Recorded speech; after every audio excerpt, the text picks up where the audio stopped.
நிறைய பொய் பிரச்சாரங்களை உருவாக்குவாங்க.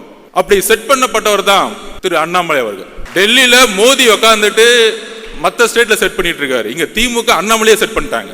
திரு அண்ணாமலை அவர்களே, உங்களுடைய பிரதமர் மோடி அவர்களுக்கு உண்மையாக இருங்கள், உங்களுடைய தலைவர் அவர்களுக்கு உண்மையா இருக்கு. அதனாலதான் எந்த மீட்டிங்னாலும் கூப்பிடறதே இல்லை, அடுத்த நாள் கூப்பிடுறாங்க. மீட்டிங் கூப்பிட்டா எதிர்க்கிற மாதிரி எதிர்த்துட்டு இங்க வந்து நாடகம் பண்ணிட்டு இருக்காங்க. பாத்தீங்களா, இந்த அண்ணாமலை அவர்கள் கூடயே வச்சுக்கிட்டு, இதுதான் மிகப்பெரிய ஆபத்து. அதனால தான் நம்ம நாசிசம்னு சொல்றோம். நான் ஏதோ சராசரியாக அப்படியே தேய்ச்சிக்கிட்டு கல்யாணமாக என் மாமனார் கொடுத்த காசில் வண்டி ஓட்டிக்கிட்டு அதில் 2 நிறுவனத்தை நடத்திக்கிட்டு லாட்ரி விற்றுக்கிட்டுலாம் இல்லைண்ணே, சொந்தமாக உழைச்சி உங்கள் முன்னாடி நின்று சுயம்பாக பேசிக்கிட்டு இருக்கேன். எந்த காட்ஃபாதரும் கிடையாது, 0 காட்ஃபாதர்.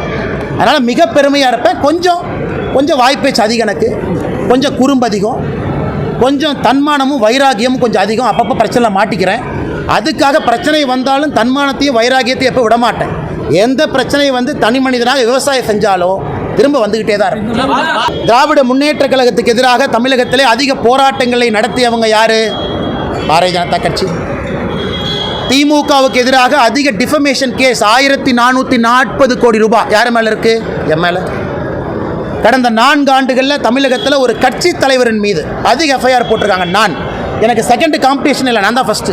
இந்த செகண்ட் ரேஸே இல்லை. எனக்கு போடப்பட்ட எஃப்ஐஆரில் 10% கூட எனக்கு பின்னாடி இருக்கிற தலைவர் மேலே போடல. வீட்டு கொடிக்கம்ப பிரச்சனை ஒன்று அனலைஸ் பண்ணிப்பார். திராவிட முன்னேற்ற கழகத்தை தீர்க்கமாக எதிர்த்து தினமும் பேசுறது யார்? ஊழலை வெளியே கொண்டு வர்றது யார்? ஒரு ஊழலாக சுட்டி காட்டுவது யார்? இங்கிருந்து டெல்லிக்கும் அங்கிருந்து பிரச்சனையை தீர்ப்பது யார்? ஆனால் என்ன போச்சுன்னா, இன்றைக்கி வாய் வியாபாரிகளுக்கு என்னென்னா, மாமனார் பணம் இருக்குது, கொளுத்து போய் கிடக்குறாங்க. மைக் இருக்குது, மைக் ஓசியில் வந்துடுது, மாமனார் பணம் பின்னாடி இருக்குது, என்ன வேணாலும் பேசலாம். அது தமிழ்நாட்டு அரசியலுடைய சாபக்கேடு. அவங்க எங்கே வேலை பார்த்தாங்க, சர்வீஸ் பண்ணாங்களா? 10 ஆண்டு காலம் மத்திய அரசுக்காக உயிரை துச்சமென மதித்து புல்லட்டை எதிர்த்து நின்னாங்களா? கிடையாது. சோஷியல் சர்வீஸ்னால் என்னென்னு ஒரு நேர்மையாக ஒரு அரசியல்வாதியாக வாழ வேண்டும் என்று கொண்டிருக்கின்றேன். அப்புறம் எப்படி என்னை பற்றி அப்படி கருத்து சொல்லானே? அண்ணா, நான் யார் பேரையும் சொல்ல. கருத்து எப்படி சொல்லுவீங்க?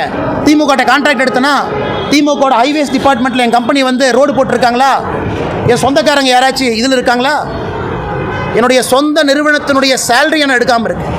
இதுவரை ஒரு நாள் கூட பிரைவேட் கம்பெனியில் வேலை பார்க்கல. 10 ஆண்டு காலம் மக்கள் வரிப்பணத்தை சம்பளமாக வாங்கியிருக்கேன். என்னுடைய ஹிஸ்ட்ரி உங்கள் முன்னாடி நின்றுருக்கு. இன்னும் 2 வாரம் கழித்து நான் எங்கே இருப்பேன், தனிநபராக என்ன செஞ்சுட்டு இருக்குங்கிறது முக்கியம் கிடையாது. இன்னைக்கு வரைக்கும் நான் வாழ்ந்த வாழ்க்கையை பாடமாக உங்கள் முன்னாடி வைக்கிறேன். ஏன்? அரசியல் சுத்தம் செய்ய வேண்டும் என்பதற்காக ஒரு வேலையை விட்டுட்டு வந்திருக்கு.